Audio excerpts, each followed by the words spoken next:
Вярваш ли, че Рилският манастир е построен без нито един пирон?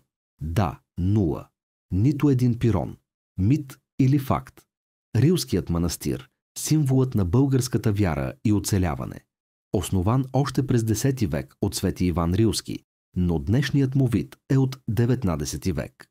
След голям пожар през 1833 година започва мащабно възстановяване. Хората говорят, че строителите не използвали нито един железен пирон, а сглобявали конструкцията чрез дървени клинове и сглобки.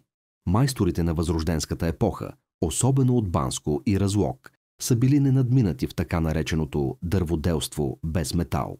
И това е отчасти вярно. Действително, голяма част от дървените части, чардаци, навеси, вътрешни стълби са направени без пирони.